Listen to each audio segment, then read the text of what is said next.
बाली जी, आपने टूरिज़्म और फूड दोनों सेक्टर में ये जो यूट्यूब ब्लॉगर है आपका चल रहा है। अच्छा, जानना चाहते हैं वीज़ा टू एक्सप्लोरर नाम से क्या ख़ासियत है? हे गॉड! आपने कैसा सवाल पूछ लिया। ये सवाल मुझे ना पूछा है, लेकिन एक साल में ऐसे 5 लोग हैं जो पूछते हैं और आप 5 में से एक हो। क्योंकि ये नाम ना बड़ा यूनिक है। बाली जी, आपके इस प्रसिद्धि में आपकी फैमिली का भी योगदान है। तो मसूरी में ऐसा क्या हुआ था कि आपने एकदम अपनी लाइफ़ को टर्न किया? ओह गॉड! अब कहाँ से इतना इन्फॉर्मेशन है आपके पास? बड़ी डीप डाइविंग क्वेश्चन है। ओह बाली जी! मान गए आपकी रिसर्च को। मसूरी में ना मेरे को फर्स्ट एपिसोड हमारा बना, मेरा और मेरे वाइफ का, और वही एक वीडियो जिसमें मेरा वाइफ साथ है। अच्छा बाली जी, क्या आप अपनी लाइफ से इस चैनल के माध्यम से संतुष्ट हैं? क्योंकि मुझे लगता है कि आपने महाराजा व्हाइट लाइन से अपनी जर्नी स्टार्ट किया और आप कॉमर्स के स्टूडेंट थे, आपने बहुत सारी कंपनियों में काम किया, फिर इधर आप शिफ्ट हो गए फूड एंड ट्रैवल में, और आगे की जर्नी कहाँ तक ले जाएंगे? अगेन बहुत डीप डाइविंग आपको नॉलेज है, क्योंकि ये तो सवाल मेरे को 5 साल में 5 साल 7 साल जब से काम कर रहा हूँ, किसी एक जन ने भी नहीं बोला इस लेवल पे कि मैंने महाराजा व्हाइट लाइन से करियर शुरू किया। Absolutely right. बाली जी, कैसे हमारे बुंदेलखंड में भी कुछ टिप्स दीजिए कि कुछ ब्लॉगर पैदा हो सके यहाँ पर। देखिए, अभी मुझसे किसी ने पूछा था कुछ समय पहले कि किस प्रकार से कर सकते हैं, तो मैंने उनको जो राय दी वही राय है जो मैंने बहुत लोगों को दी है। Same applies for Bundelkhand also. लेकिन कोई ऐसी घटना जिसने आपको ट्रैवलिंग में बहुत रोमांचित किया? एक घटना हो तो मैं आपको बताऊं, घटनाएं हैं। नमस्कार, महोबा न्यूज़ से मैं राजेंद्र शर्मा। आज हमारे बीच में भारत के नामी ब्लॉगर श्री हरीश बाली जी हैं, जो फूड और ट्रैवल के यूट्यूबर हैं। आपका चैनल वीज़ा टू एक्सप्लोर के नाम से फेमस है, जिसके लगभग 15-16 लाख सब्सक्राइबर हैं। हम उनसे बात करेंगे। बाली जी, आपका बहुत स्वागत है हमारे चैनल पर। धन्यवाद। बाली जी, आपने 5-6 दिन पहले बुंदेलखंड आने का निर्णय लिया और हमारी टीम से आपका संपर्क हुआ। आपने बुंदेलखंड में विशेषतर महोबा में क्या पाया? देखिए, महोबा के बारे में जो मेरी नॉलेज है वो बहुत ज़्यादा पुरानी नहीं है। आज से 7 महीने पहले मैंने महोबा का नाम भी नहीं सुना था, टू बी फ्रैंक। हाँ, मैं अपनी वाइफ के साथ जब ग्वालियर से खजुराहो और ओरछा की तरफ जा रहा था, तो ओरछा के लाइट एंड साउंड शो में मैंने पहली बार महोबा का नाम सुना, क्योंकि वहाँ का इतिहास जोड़ रहा था महोबा को, जो वो बता रहे थे बुंदेलखंड में कैसे हिस्ट्री चली। उसके बाद जब हम खजुराहो गए, वहाँ भी मैंने महोबा का नाम सुना लाइट एंड साउंड शो में, प्लस गाइड ने हमको बताया। तो मैंने 3-4 बार जब महोबा सुना तो मेरे मन में था मैं जाऊँ तो सही, महोबा कहाँ है। मतलब क्यूरोसिटी बढ़ जाती है इंसान की। अब हर आदमी तो हर चीज़ जगह नहीं जान सकता, तो हमको पता लग गया, तो हमको क्यूरोसिटी तब से थी। तो फिर मेरे मन में था मैं आने वाले 1 से 2 साल के अंदर एक टूर बनाऊंगा। फिर पता तो लग गया मुझको महोबा का है, लेकिन फिजिकली जाके देखूंगा महोबा कैसा है। तो हमने चित्रकूट से महोबा होते हुए कालिंजर बांदा महोबा होते हुए झांसी तक का एक अपना 7 डे का टूर बना लिया। अब हम परसों रात को यहाँ पर आए। परसों रात को तो चलो हम लोग लेट पहुँचे थे, तो हमारा कोई एक्सपोजर नहीं है, लेकिन कल सुबह 7 बजे से लेके कल रात के 10:30 बजे तक हम लोग महुआ घूम रहे थे। तो मुझे इतना तो समझ में आया यहाँ पर घूमकर कि अगर मैं पर्यटन की दृष्टि से बात करूँ तो यहाँ पर स्कोप भी है और काम भी हो रहा है। दोनों बात होती है ना। और नॉर्मली हम बहुत बार ऐसा बोल देते हैं कि स्कोप है लेकिन काम नहीं हो रहा, कहीं काम हो रहा होता है लेकिन स्कोप नहीं होता, व्हाटएवर। बट यहाँ स्कोप भी और काम भी हो रहा है। और कल रात एग्जाम्पल के तौर पे कल रात में हम लोग सूर्य मंदिर गए। लाइट एंड साउंड शो जब चल रहा था तो मेरे को 1 किलोमीटर दूर से ही वो फीलिंग आ रही थी कि कुछ तो आगे हो रहा है, क्योंकि इन्होंने पिलर्स के ऊपर लाइट लगा रखी थी। तो एक होता ना, एक वेलकमिंग सा एनवायरनमेंट था। तो जैसे हम वहाँ पहुँचे, लाइट एंड साउंड शो देखा, तो मेरे को सडनली लगा वाह कमाल है, कितना इन्होंने अच्छे से इसको प्रेजेंट किया हुआ है। उसके बाद उससे पहले हम लोग सालट करके यहाँ पे एक गाँव है 20 किलोमीटर दूरी पे। तो सालट गाँव के पास में ही 2 किलोमीटर पे एक फोर्ट है, ऐसा कहते हैं अलाउद्दौला का वो किला है। 1-2 थॉट्स हैं उसको लेके, वो हमने विज़िट किया। किला तो क्योंकि खंडर सी स्थिति में है और जंगल के बीच में है, तो मुझे जो सबसे अच्छा लगा किला विजिट करके किला को देखा, थोड़ा बहुत हिस्ट्री तो जानी हमने, साथ साथ किले के बगल में एक बहुत बड़ा तालाब है। हमने हाइट से जब उस तालाब का एरियल व्यू नज़रों से देखा ना, तो इतना अच्छा लग रहा था, कमाल। और सबसे मेन बात, हम जंगल के बीच में थे। ऐसा नहीं था कि वो हम, मतलब आप तो इधर के लोकल हैं तो मेरे से बहुत ज़्यादा जानते हैं, मैं अपना एक्सपीरियंस बता रहा हूँ कि हम जंगल के बीच में थे। तो इस एंगल से मेरे को इतना अच्छा लगा, वो अट्रैक्शन अच्छी थी। आज गोरखगिरी पर्वत हम मॉर्निंग में गए, तो सोच के तो हम ऐसा गए थे कि हम 15-20 मिनट में ऊपर जाएंगे, 15 मिनट में नीचे आएंगे और आधा घंटा 20 मिनट वहाँ पर, लेकिन रियलिटी हमको 2.5 घंटा से हम इधर ही हैं। इसका रीज़न ये है कि जब अच्छा कोई जगह पसंद आती है ना, तो इंसान जितना सोच के आता है उससे ज़्यादा रुकता है।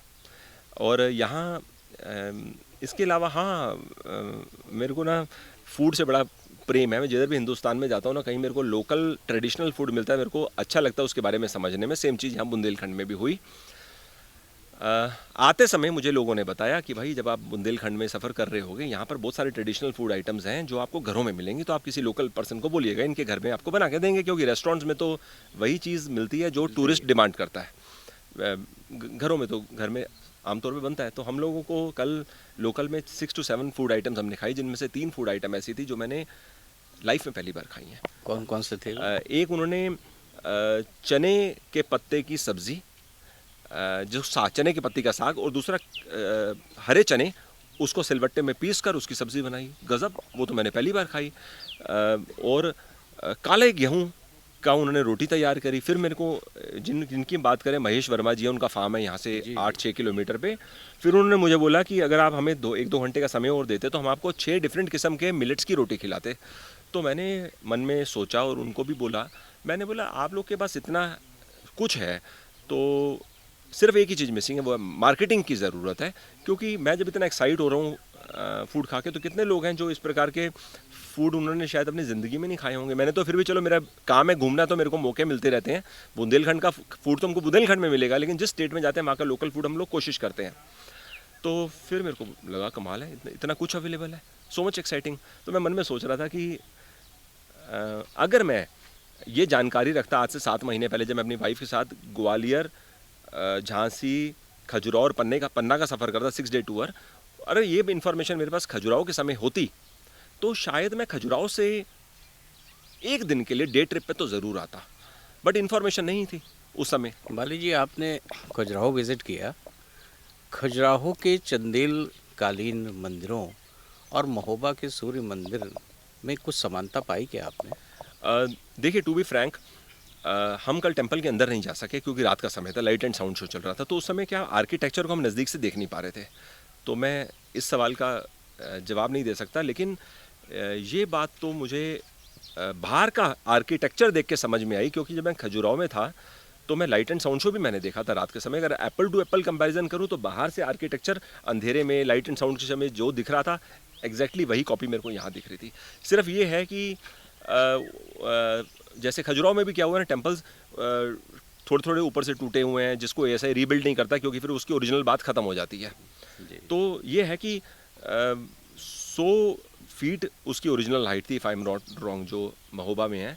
तो अब वो थोड़ा सा ऊपर से निकल गई है, लेकिन अब अंदर से विज़िट करते तो आर्किटेक्चर को नज़दीक से देख लेते।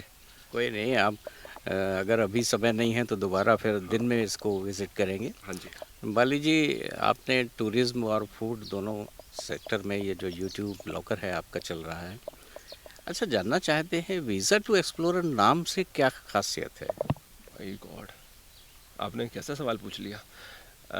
ये सवाल मुझे ना पूछा है, लेकिन एक साल में ऐसे 5 लोग हैं जो पूछते हैं, और आप 5 में से एक हो क्योंकि ये नाम ना बड़ा यूनिक है जी।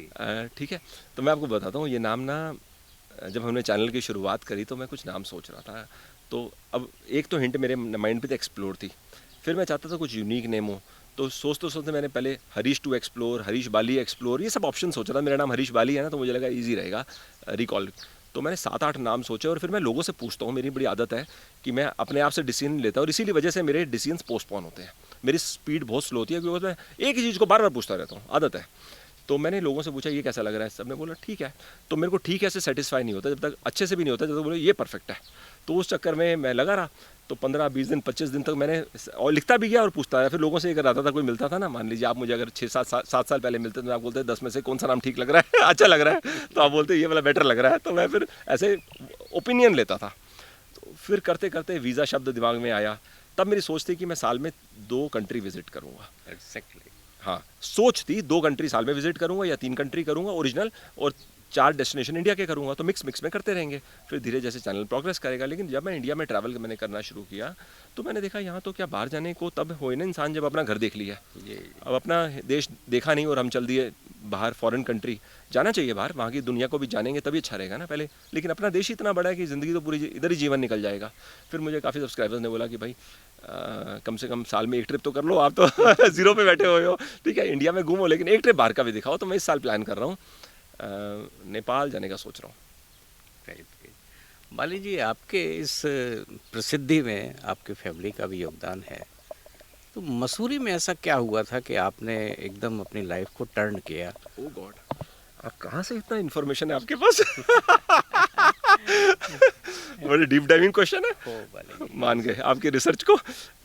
देखिए क्या है कि आंसर लंबा है, नहीं तो आपका हाँ नहीं शॉर्ट में दे दीजिए। हाँ नहीं लंबा बोले तो मैं इसको कोशिश करता हूँ 1-1.5 मिनट 2 मिनट में करने की।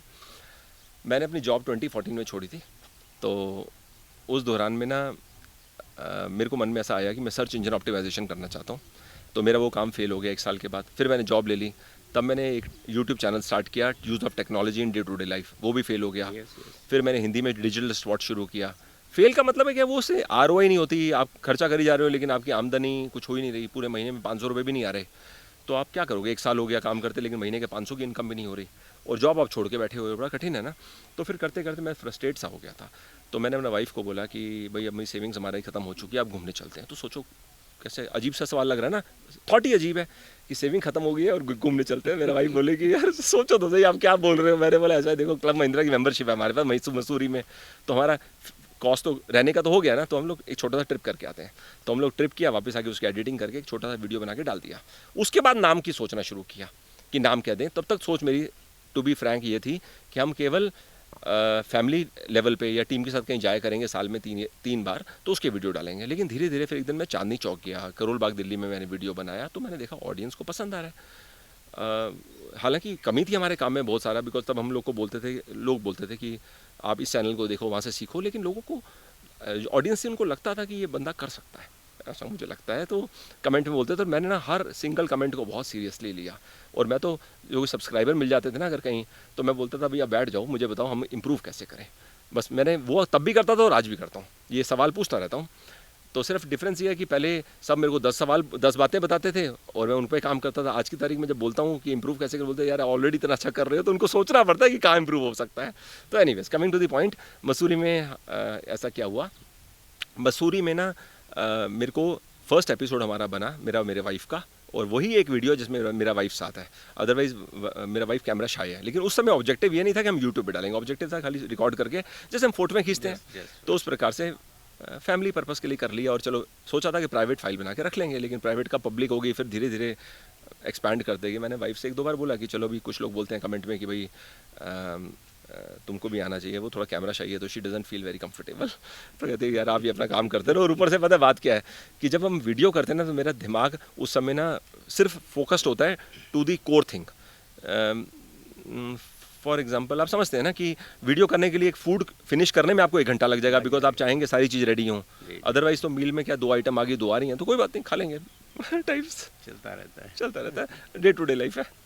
अच्छा बाली जी, क्या आप अपनी लाइफ से इस चैनल के माध्यम से संतुष्ट हैं?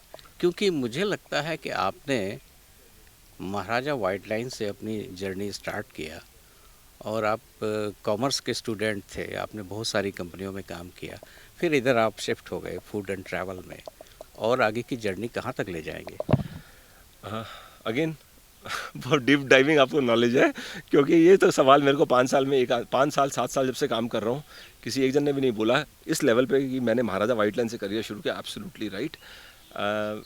Juicer mixer grinders washing machines आती थी, हम उससे मैं सेल्स की जॉब करता था। फिर मैं हिंदुस्तान लीवर में गया, फिर एयरटेल मुंबई, फिर वोडाफोन, रिलायंस जियो। इस प्रकार से करते करते मैंने ऑर्गेनाइजेशन चेंज करी, ज़्यादा नहीं, 4 organization over period of 18 years. फिर मेरे को ये आगे का फेज़ तो मैंने बता दिया, यूट्यूब स्टार्ट किया। अब देखो यूट्यूब करते 6.5 साल के आसपास का समय हो चुका है हमें। और जैसे मैंने बताया कि साल में 1 ट्रिप या 2 ट्रिप मैं फॉरेन कंट्री का, 2 तो नहीं कर पाऊँगा लेकिन 1 तो करना साथ साथ शुरू करूँगा। बाकी मेरे को ना मन करता है कि मेरी मदद से अगर कुछ यूट्यूबर्स ग्रो कर जाएं तो मेरे लिए बहुत बड़ी चीज़। मैं अपनी बात नहीं कर रहा क्योंकि कुछ और कर जाएंगे, क्योंकि अब जैसे मेरी एज 48 हो गई है अभी, तो मैं ऐसा खुद महसूस करता हूँ जो एनर्जी लेवल मेरी 42 की एज में थी वो 48 में नहीं है, जो 36 में थी वो 42 में नहीं थी। इंसान जैसे ग्रो करता लाइफ में ना, एनर्जी लेवल कम हो जाती है। डेफिनेट। हाँ, और दूसरी बात है समय के साथ ना प्रायोरिटीज़ भी चेंज हो जाती हैं, ये हर कोई महसूस करता है, इसमें कोई नई चीज़ नहीं है। तो ये है, मेरी प्रयास रहेगा मेरा आने वाले 2 साल में कि कुछ यूट्यूबर्स को मैं हेल्प करूं कि वो लोग ग्रो करें और वो हमारे देश को सबको दिखाएं। बाली जी, कैसे हमारे बुंदेलखंड में भी कुछ टिप्स दीजिए कि कुछ ब्लॉगर पैदा हो सके यहाँ पर। देखिए, अभी मुझसे किसी ने पूछा था कुछ समय पहले कि किस प्रकार से कर सकते हैं, तो मैंने उनको जो राय दी वही राय है जो मैंने बहुत लोगों को दिया। Same applies for Bundelkhand also. Number 1, don't take your audience for granted. इसका मतलब ये है कि ऐसा समझिए कि हम जब पहला वीडियो बनाते हैं ना, वो हमारा फर्स्ट इंप्रेशन है, लेकिन वो हमारा बेस्ट इंप्रेशन होना चाहिए। वीडियो को अपलोड करने से पहले आप अपने 4-6 फ्रेंड्स को दिखाओ, उनको पूछो 1 से 10 के स्केल में कितने नंबर दोगे। अगर किसी ने बोला 7, वीडियो अपलोड मत करो, दोबारा शूट कर लो। यानी कुछ कमी है ना, तभी तो 7 बोला। अब रादर देन हम उसको आर्ग्यू करें और बोले नहीं कोई कमी नहीं है, क्या फ़ायदा। और हमारे न्यूट्रल फ्रेंड्स हो सकते हैं जो हमें जेन्युइन ओपिनियन दें, अनबाइस्ड। तो एक उसकी रेटिंग हो गई। दूसरी बात, किसी कारणवश आपके फ्रेंड्स ने आपको 8 की रेटिंग दी और आपने बोला कि इससे बढ़िया मेरे से नहीं बन सकता, 8 की ओर 9 नहीं जा सकता, इट्स ओके। मतलब हर आदमी तो परफेक्ट नहीं बना सकता, लेकिन 8 से कम तो अपलोड मत करो। सेकंड चीज़ है, अगला वाला जो बनेगा आपका वीडियो वो 8.1 होना चाहिए, 7.9 नहीं होना चाहिए। अब इसके लिए जो कुछ बेसिक्स हैं, जैसे हम लोग बात कर रहे हैं, हवा भी होती है, पंछी भी होते हैं, लोग बात भी कर रहे होते हैं, तो विच मीन्स एक प्रॉपर ऑडियो सेटअप होना चाहिए। अब ऑडियो में सच्चाई ये है कि खर्चा तो करना पड़ता है। अब कहने को तो 1500 रुपये का भी ऑडियो आ जाता है और 50,000 का भी आता है। अपने बजट के हिसाब से जो आप मैक्सिमम कर सकते हो, लेकिन उसमें भी कोशिश करो हर 6-6 महीने में अपग्रेड हो। आज आपने हो सकता है 2000 के सिस्टम से शुरू किया, लेकिन 4 महीने में उसको आप 5000 की इन्वेस्टमेंट करके उसको बेच दो, नया वाला ले लो। फिर कैमरा में भी शुरुआत में मोबाइल फ़ोन से कर सकते हो, नो प्रॉब्लम। लेकिन 1-1.5 साल में या तो आप 2 साल में आईफोन जैसे सिस्टम पे चले जाओ या कैमरे पे चले जाओ, डिपेंडिंग अपॉन आपका कैसा वो है। तो एक क्लैरिटी, साउंड, और सबसे मेन बात है, मुझे जो पर्सनली लगती है कि आपका एक निश होना चाहिए। निश के बाहर चलने से गति नहीं होती। जैसे हम लोग टूरिज्म पे बनाते हैं, फ़र्ज़ करिए ना मैंने अपने घर में एक गाड़ी खरीदी और कोई बोले कि वो गाड़ी का वीडियो बना लो, तो कितना अजीब लगेगा।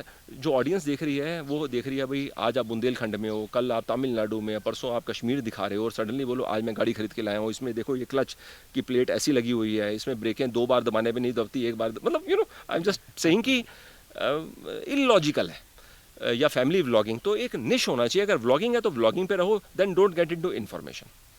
तो ये चीज़ है जो सबके लिए ट्रू है। बाकी बुंदेलखंड में एडवांटेज क्या है, क्योंकि इसके बारे में लोग नहीं जानते, तो जो यहाँ के व्लॉगर्स हैं अगर वो इस रीजन को हाईलाइट करेंगे इनिशियल लेवल पे, जैसे देखो बाद में तो उनको भी बाहर जाके ट्रैवल करना पड़ेगा, लेकिन पहले 1 साल अगर वो बुंदेलखंड को ही पूरा दिखा देंगे तो उसी से क्या होगा ना, क्योंकि वो हैंड्स ऑन है। जैसे हम दिल्ली से थे तो हमें एकदम से उठ के तो अमृतसर नहीं चले गए ना, हमने पहले 6 महीना 4 महीना दिल्ली के वीडियो बनाए, वाटर टेस्ट किया। लेकिन ऑडियो कैमरा पे आपकी नज़र होनी चाहिए। हम हर कुछ महीनों में अपग्रेड करते रहें और कभी भी ओवर कॉन्फिडेंट नहीं होना चाहिए।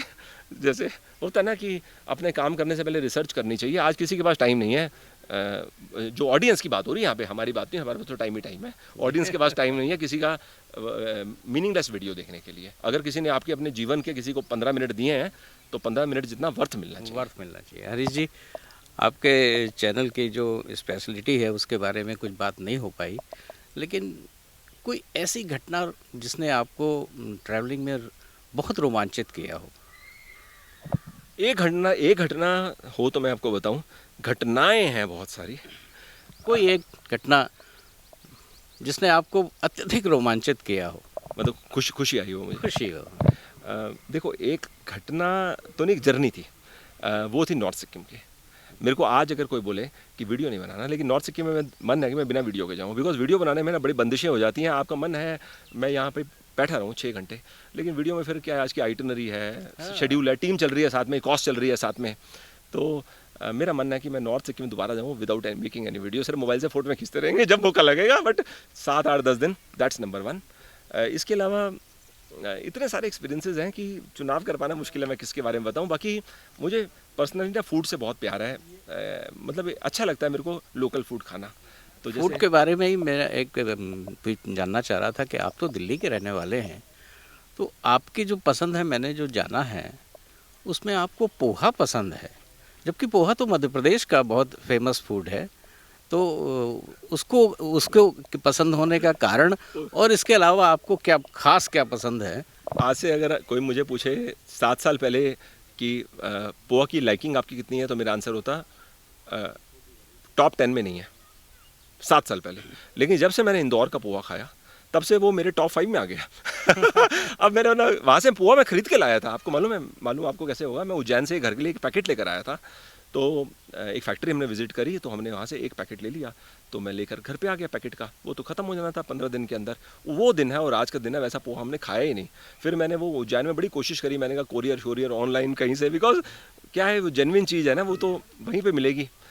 तो जैसे आज ही किसी ने बुकरू मसाले की बात करी, जी जी, बुकरू बोलते हैं ना जी बुकनू। बुकनू मसाले की बात करी। भाई बुकनू मसाला पैकेट का तो पैकेट का होता है वो तो, लेकिन घर का मसाला घर का होता है। तो पोहा इज, वहाँ से हमको इंटरेस्ट आया। महाराष्ट्र में पोहा बहुत चलता है, लेकिन इंटरेस्ट इंदौर से आया। हालांकि अभी मैंने गुजरात में रिसेंट में हम लोग उदयपुर गए थे, वहाँ खाया। वो कौन सी जगह थी मैं नाम भूल गया, नाम नहीं याद आ रहा। वो वहाँ के पर्सन थे, वहाँ के पोहा ला के बना दिया, समा बांध दिया, मतलब उदयपुर में मज़ा आ गया। मतलब देखो, वो तो हर किसी का अपना है, बनाने का तरीका भी होता है। बाकी वो पोहा है ना, स्टीम पे जब से मैंने बनता हुआ देखा है ना, तब से मज़ा आने लगा है। हरीश जी, आपको फैमिली के लिए टाइम मिलता है? इसके अलावा इतना सब बिजी रहते हैं लगातार आप। जिन दिनों में मैं ट्रैवल कर रहा होता हूँ, वो दिन तो बहुत टाइट होते हैं, क्योंकि उस समय तो फ़ोन पे ही बात कर सकता हूँ। लेकिन अब देखो ना, जैसे कल का एग्जांपल ले, तो रात को मैं 10:30 बजे अपने, या 10:15 का टाइम था, हम लोग अपने होटल पहुँचे। तो उसके बाद फिर डेटा कॉपी वो सब, और आज सुबह 4:30 का अलार्म लगा के उठ गए। हम लोग को 6 बजे निकलना था। तो लेकिन जब मैं घर पे होता हूँ, तब तो मैं सफिशिएंट टाइम देता हूँ। मेरा वाइफ जैसे स्कूल टीचर हैं, तो शाम को घर आके हम लोग we try and have a good time together. और तब मैं प्रॉपर टाइम मैनेजमेंट करता हूँ। ट्रैवल करते समय एकदम टाइट हो जाता है। हरीश जी, आपने महोबा न्यूज़ के लिए एक्सक्लूसिव इंटरव्यू दिया, आपको बहुत बहुत आभार। और आप शिव तांडव मंदिर पे भगवान शंकर के सामने हम लोग ये वीडियो शूट कर रहे हैं। भगवान शिव आपको और उत्तरोत्तर प्रगति देंगे। बहुत बढ़िया। और आपको थैंक्स करने से पहले मैं रियली अप्रिशिएट करूँगा आपकी डीप डाइविंग रिसर्च। इतनी तो रिसर्च हमें भी करनी चाहिए जब हम कहीं जाते हैं, मतलब हैट्स ऑफ। Thank you. धन्यवाद। नमस्कार।